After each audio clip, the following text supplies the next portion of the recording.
અત્યારે બાળકોમાં સોશિયલ મીડિયાનો જોરદાર ક્રેઝ જોવા મળી રહ્યો છે, જોકે તેમાં તેમનું ભણતર બગડી રહ્યું છે, તેમનું ભવિષ્ય જોખમાઈ રહ્યું છે, તેને લઈ હવે ગુજરાત સરકાર ચિંતિત છે। બાળકોમાં સોશિયલ મીડિયાનો મોબાઈલનો જોરદાર ક્રેઝ વધ્યો છે, તેને લઈ રાજ્ય સરકારે આજે મહત્વની બેઠક બોલાવી હતી। બાળકો, શિક્ષકો અને વાલીઓ માટે સરકાર એક ગાઈડલાઈન જાહેર કરશે તેવી પ્રાથમિક વિગતો મળી રહી છે। મોબાઈલના નકારાત્મક ઉપયોગ અંગે એક ગાઈડલાઈન આવશે। શાળામાં મોબાઈલનો ઉપયોગને લઈ કેટલાક નિયમો તૈયાર કરવામાં આવી રહ્યા છે। બાળકો રમતગમત પ્રત્યે વધુ ધ્યાન આપે તે માટેના સરકાર પ્રયત્નો કરશે।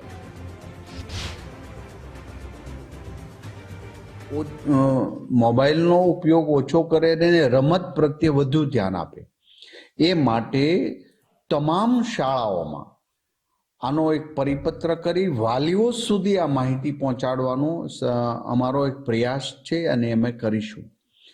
શિક્ષકો ક્લાસરૂમની અંદર ફરજિયાત મોબાઈલ ઉપર પ્રતિબંધ લગાવે। પ્રાથમિક શાળાની અંદર કોઈ પણ બાળક મોબાઈલ લઈને નહીં જઈ શકે એનો પરિપત્ર છે, એનું કડક અમલીકરણ કરીશું। વાલીઓ, શિક્ષકો અને બાળકોની એક ચોક્કસ ગાઈડલાઈન અમે તજજ્ઞો પાસેથી માહિતી મેળવી અને અમે એ પરિપત્ર કરીને વિદ્યાર્થીઓ સુધી અને વાલીઓ સુધી પહોંચે એનું એક અભિયાન સ્વરૂપે ગુજરાતમાં ચલાવીશું। આજ અંગે વધુ જાણકારી આપશે સંવાદદાતા નિકુંજ ફોન લાઈન પર જોડાઈ ગયા છે। નિકુંજ, અગાઉ ઋષિકેશ પટેલે પણ આ અંગે સંકેત આપ્યા હતા કે સરકાર આ મામલે કોઈ ગાઈડલાઈન લાવશે અને આજે જે બેઠક મળી છે તેમાં કયા મુદ્દે ચર્ચા થઈ, કેવા નિયમો આવી શકે છે? એ હકીકત છે કે બાળકોની અંદર સોશિયલ મીડિયા અને મોબાઈલનું એડિક્શન જે છે તે જોવા મળી રહ્યું છે ને આ સમગ્ર સ્થિતિને લઈને શિક્ષણ વિભાગ ચિંતિત છે અને તેને જ લઈને શિક્ષણ વિભાગે આજે એક મહત્વની બેઠક બોલાવી હતી અને શિક્ષણ વિભાગ એ દિશાની અંદર છે કે શિક્ષકો, વાલીઓ અને વાલીઓ ઉપરાંત શાળાએ જતા બાળકો જે છે તેના માટેની એક ચોક્કસ પ્રકારની શિક્ષણ વિભાગ ગાઈડલાઈન બહાર પાડશે સોશિયલ મીડિયા અને ફોનની ઉપયોગિતાને લઈને। આ ગાઈડલાઈનની અંદર માત્ર બાળકો નહીં પરંતુ શિક્ષકો જે શિક્ષણ આપે છે તેમના માટે પણ આ ગાઈડલાઈન હશે કે જ્યારે પણ શિક્ષક શાળાની અંદર ક્લાસરૂમની અંદર એન્ટર થાય છે ત્યારે પોતાનો મોબાઈલ જે છે તે બહાર મૂકીને જશે। તે પ્રકારના ગાઈડલાઈનની અંદર મુદ્દાઓ સમાવેશ કરવામાં આવશે। આજે એક મહત્વની બેઠક મળી હતી જે બેઠકની અંદર શિક્ષણ વિભાગના તજજ્ઞોને પણ હાજર રાખવામાં આવ્યા હતા। આ ઉપરાંત ચિલ્ડ્રન યુનિવર્સિટી જે ગાંધીનગર સ્થિત છે તેના પણ વાઇસ ચાન્સલર જે છે તે પણ આ બેઠકની અંદર હાજર રહ્યા હતા। તો ચિંતાનો વિષય જરૂરથી છે, બાળકો માટે પણ આ ચિંતાનો વિષય છે કારણ કે મોબાઈલનો ઉપયોગ અને ખાસ કરી શાળાઓની અંદર પણ નાના બાળકો જે છે તે પોતાનો મોબાઈલ સાથે લઈને જતા હોય તે પ્રકારની અનેક ફરિયાદો અને અનેક મુદ્દાઓ ધ્યાને આવ્યા છે જેને લઈને હવે શિક્ષણ વિભાગ એક મહત્વની ગાઈડલાઈન જે છે તે ખૂબ જ ટૂંકા સમયની અંદર તમામ અભિપ્રાયો મેળવ્યા બાદ જાહેર કરશે તે પ્રકારની હાલ માહિતી મળી રહી છે। બિલકુલ, આભાર નિકુંજ તમામ જાણકારી આપવા બદલ। તો સરકારનો હેતુ એ જ છે કે બાળકોનું ધ્યાન ભણતરમાં રહે, શિક્ષણમાં રહે, રમતગમતમાં રહે, નહીં કે મોબાઈલમાં। એટલા માટે જ હવે મોબાઈલના વળગડને દૂર રાખવા માટે હવે ગાઈડલાઈન તૈયાર થઈ રહી છે। રાજ્ય સરકારે કાયદો લાવવાની તૈયારી પણ બતાવી છે। તેવામાં બાળકોમાં વધતા મોબાઈલના ઉપયોગને રોકવા માટે જે ગાઈડલાઈન આવી રહી છે, કાયદો આવી રહ્યો છે, તેને લઈ ગુજરાત ફર્સ્ટે કેટલાક વાલીઓનો મત જાણવાનો પ્રયત્ન કર્યો। અમદાવાદના વાલીઓએ આ અંગે પ્રતિક્રિયા આપી છે।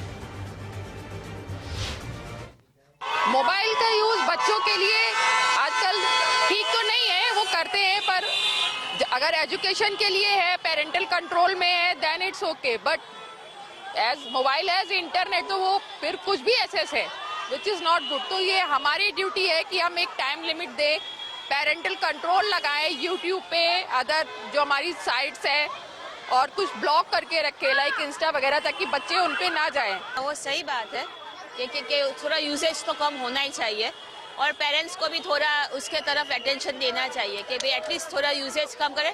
यूज़ नहीं करना ऐसी बात नहीं, लेकिन थोड़ा यूसेज तो कम करना ही चाहिए कि जिससे ये प्रॉब्लम्स ना आए।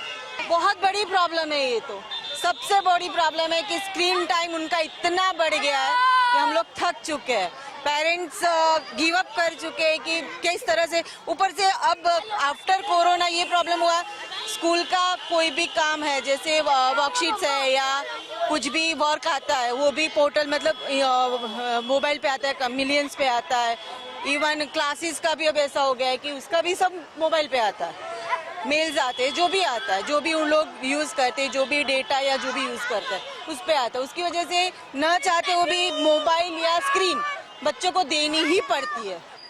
As a pros and cons છે અનડાઉટેબલી છોકરાઓને મોબાઈલથી દૂર રાખવા જોઈએ, બટ તમને કદાચ ધ્યાન હોય તો કેવું છે કે અમુક વાર જે સિંગલ એટલે વર્કિંગ પેરેન્ટ્સ હોય છે તો એ લોકોને બહુ કન્વિનિયન્ટ રહે છે જો ધારો કે મોબાઈલ હોય તો એ છોકરો બી અમને કંઈક કોન્ટેક્ટ કરી શકે, જેમ કે હું ને મારી વાઈફ બંને વર્કિંગ છે, બટ ઘરે હોય ત્યારે ઓબ્વિયસલી એને એક મોબાઈલ આપીને જવો પડે છે બિકોઝ ઘરે કોઈ લેન્ડલાઇન નથી કે એવું કંઈ છે નહીં.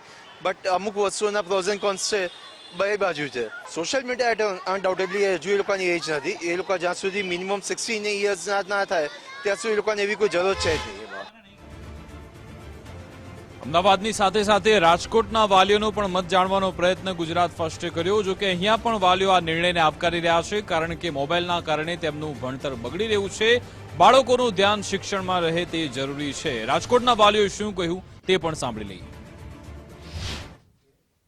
એક વાલી તરીકે અને એક એજ્યુકેટર તરીકે આ વસ્તુ મેં ઓબ્ઝર્વ કરેલી છે કે અત્યારના કિડ્સ છે they are technologically very smart, કે એ લોકોને મોબાઈલ કેવી રીતે ઓપરેટ કરવો બધી ખબર છે. શું કામ? કારણ કે બહુ નાની એજથી આપણે એ લોકોને મોબાઈલમાં રાઇમ્સ બતાવીએ છીએ. ઇવન ઘણી બધી સ્કૂલ્સની અંદર બહુ નાની એજથી મોબાઈલની લર્નિંગ એપ્લિકેશન છે એ આપવામાં આવે છે, કે મોબાઈલની અંદર જ એ લોકોને હોમવર્ક આપવામાં આવે છે, જેથી કરીને બિંગ અ પેરેન્ટ હું ગમે એટલી ટ્રાય કરું મારા છોકરાને મોબાઈલથી દૂર રાખવાની, પણ એ વસ્તુ એક સર્ટેન લેવલ ઉપર પોસિબલ નથી થતી બિકોઝ મારા કિડ્સને હોમવર્ક જ મોબાઈલમાં આવે છે. તો હું શું કરી શકું? રીડિંગ અમે પરફેક્ટલી બહુ જ ફાઇન રીતે કરતા હતા રીડિંગ, અને આઉટસાઇડ એક્ટિવિટીમાં બી ઘણું ધ્યાન આપતા. મીન્સ અમારા મમ્મી લોકોને કેવું પડતું હતું કે હવે તમે ઘરે આવો એમ, કારણ કે અમને મોબાઈલની એવી આદત નહોતી, એવા મોબાઈલ જોકે હતા બી નહીં. અને આજકાલના છોકરાઓનું એવું થાય છે કે મમ્મી લોકો કહે છે બહાર જાઓ તમે રમવા, પણ છોકરાઓ બહાર જતા નથી અને ફોન લઈને બેસી જાય છે. એને લીધે એના આંખને બી અસર થાય છે અને રીડિંગ રાઇટિંગ સ્ટડીમાં બી એને પ્રોબ્લેમ થાય, કોન્સન્ટ્રેટ રહેતું નથી. અત્યારે મોબાઈલના કારણે બાળકો ઓનલી સ્ક્રીન ટાઈમ જ લે છે, બહાર રમવા માટે નથી જતા. પહેલાં એવું ફોર્સ કરતા હતા કે ઘરે આવી જાઓ, અને હવે આપણે ઘરે બહાર કાઢવા માટે છોકરાઓને કહેવું પડે છે, અને બહાર જવાનું કહો ત્યારે છોકરાઓ રડવા માંડે છે કે ના અમારે તો મોબાઈલ જ જોવો છે. ખાવા પીવાથી લઈને બધી હેબિટમાં એ લોકોને મોબાઈલ જ જોઈએ છે, અને સ્ક્રીન ટાઈમ વધી ગયો છે, જેના લીધે એ લોકોની મેન્ટલ હેલ્થ જે છે એના બી બહુ ઇસ્યુ થાય છે, અને આઈઝને બી બહુ અફેક્ટ કરે છે. મોબાઈલના બેનિફિટ્સ છે અને ડિસબેનિફિટ્સ છે. નાનપણથી લોકો એડિક્ટેડ હોય ફોન માટે, તો પછી જેમ જેમ મોટા થઈને આપણે એને ના પાડી ત્યારે એ લોકોને ખોટું લાગે છે કે નાનપણમાં એ લોકોએ ફોન આપ્યો હોય છે અને મોટા થાય પછી લોકો ફોન નથી આપતા, તો એ લોકો આવા કેસીસ થાય છે. સર કે થોડોક એમને છે ને સ્ક્રીન ટાઈમ ઓછો કરવો જોઈએ, રાખવો જોઈએ, કેમ કે એમાંથી બાળક ઘણું શીખે છે. પ્લસ છે ને એ જ્યારે વધારે યુઝ કરે ફોનનો કે સ્ક્રીન ટાઈમ વધારે લે તો એની આંખને બહુ ઇફેક્ટ કરે, એટલે છે ને ઓછા ટાઈમ માટે એને બેનિફિટ રહે એમ, એટલે ઓછો ટાઈમ એને યુઝ કરવો જોઈએ. પ્રતિબંધમાં તો એવું કરી શકાય કે જે સ્કૂલમાં જે હોમવર્ક ને એ બધું એપ્લિકેશન થ્રુ આપે છે એને કદાચ આપણે રિસ્ટ્રિક્ટ કરી શકીએ. એ સિવાય અમુક એપ્લિકેશન છે એ તો અત્યારના ટાઈમે પણ એવું છે કે 18 યર્સથી ઓછા એજના લોકો છે યુઝ ના કરી શકે. એ કદાચ મોબાઈલ કંપની એવું કરી શકે કે પેરેન્ટલ રિસ્ટ્રિક્શન રાખી શકે કે જેટલો પેરેન્ટ્સ છે એ અલાઉ કરે એટલો જ ટાઈમ છે એ કિડ્સ કન્ઝ્યુમ કરે. પણ મેઇન વસ્તુ એ છે કે પેરેન્ટ્સ છે એણે ડિસાઇડ કરવું પડશે કે મારે મારા બાળકને કેટલો સ્ક્રીન ટાઈમ આપવો.